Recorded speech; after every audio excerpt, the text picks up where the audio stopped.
So I noticed that the movie is very European in terms of little dialogue. All the characters are defined by action, not exposition. So it was your intent was on purpose to do that? Very much. Not in the sense of being European, but it is a European story. Yeah. But I think it's a universal story, and I wanted to tap the universal language of really the silent era. I'm a big fan of the silent greats, von Stroheim, Murnau, Cecil B. DeMille. I've always been very inspired by their work, and I wanted to try and strip this story from the usual Hollywood conventions, the usual theatrics. I really wanted to try and, I suppose, honor the fact that this is a real event, real people took place in, and so it's freighted with emotion. The story, I think, it doesn't need sentimentalizing. So I didn't want to create a film where people inspire empathy in the audience by talking about themselves and why you should care about them.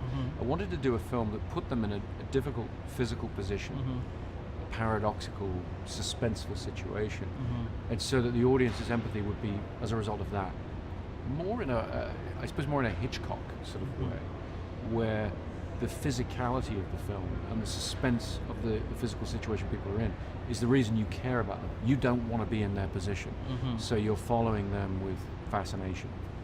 It's interesting because you mentioned Hitchcock. He had a very smooth camera, so you chose to do it in IMAX, which is very unwieldy. So how do you merge the two of that? Well, the size of the camera on the large format filmmaking, it is an issue, and you need careful planning, and you need a great DP like Hoyte van Hoytema to get that camera in the places it needs to be.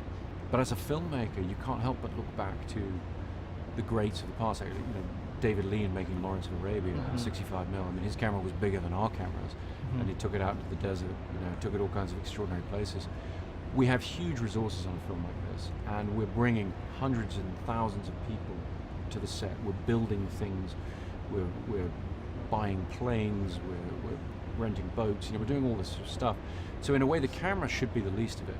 The camera should be the thing of, okay, now that we've gone to all this trouble to be in the real place with the real boats and the real planes and thousands of extras, we need the best possible camera there is. We need the IMAX film camera that can achieve the highest resolution, the best color reproduction of any format that's ever been invented.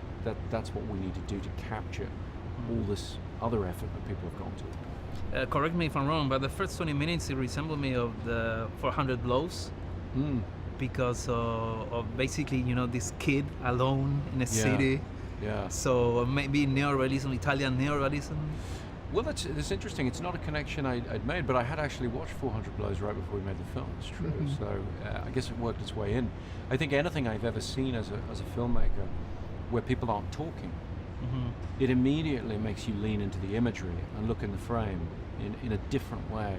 And that is very exciting to me when I see that in other people's films. And I wanted to really try that. And I wanted to have a young, open face. Fionn Whitehead, was this guy we found who'd never really done anything. He was 18 years old.